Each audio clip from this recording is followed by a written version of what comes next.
and today I'm going to be doing another mod spotlight. Today it's going to be Optifine, and you will notice that I am currently in creative mode and I'm using the default texture pack, and that's just to show you just for a little bit of how Optifine works. Okay, so I'm just going to sit in this little tree.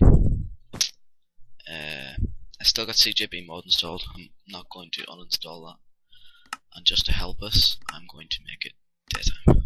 Okay, right, so as you see my render distance is very low, so what I'm going to do is I'm going to go into the menu and I'm going to hit video settings and put this up, and I will put it, as you see, as I move it about, you have the normal render distance, and this one in particular is normal, and then it's plus a certain amount, so you don't have to go to say far.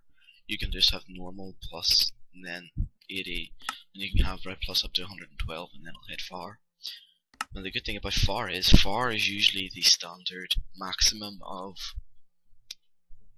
Minecraft itself, and what this can do is far plus 240, and then it adds its own into extreme, and it really does stay by its name of how far it does see.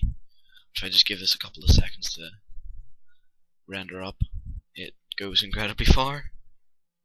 So just I'll look in this direction so it renders as far as it can. Wow, that's very far.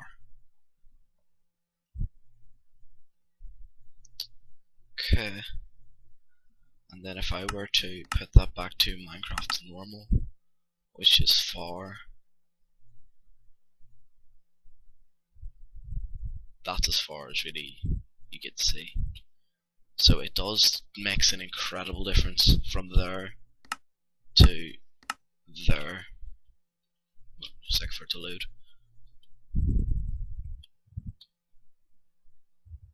You see that chunk right there across the edge, that little tree, that was the end of where far could go, and now that's how far extreme can go. So it is amazing, although you do have to have a computer that can handle it, because it will destroy your computer and your legs, you know, as it does. Okay, so that's just one of the options. Couple more. It has, under every single thing, it has a little box which appears around here, and that little box works incredibly well and tells you what everything does and what's the best to have for your FPS.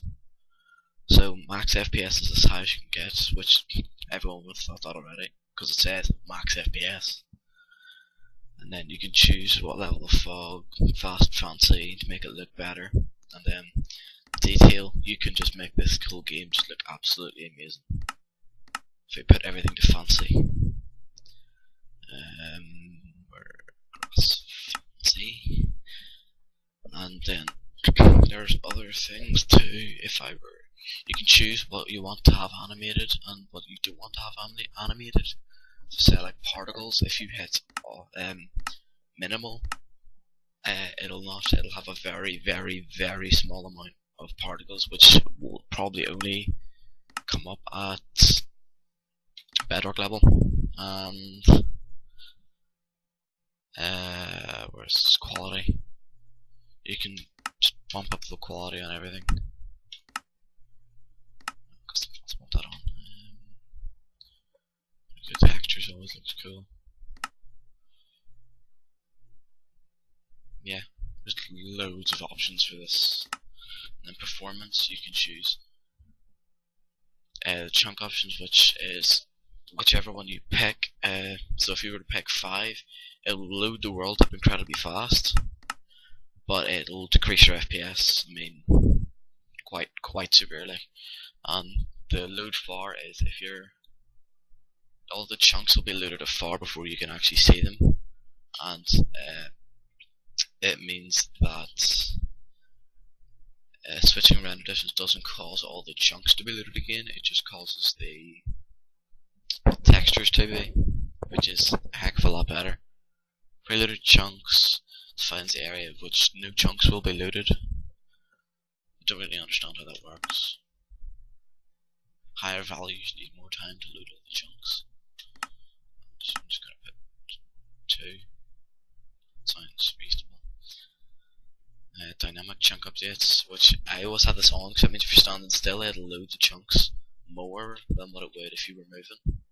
So if I were to just stand here, it would load as many chunks as it can within my render distance settings, which is at extreme at the minute. And then if I were to move, it would only load in the direction that I'm going, rather than the whole area around me.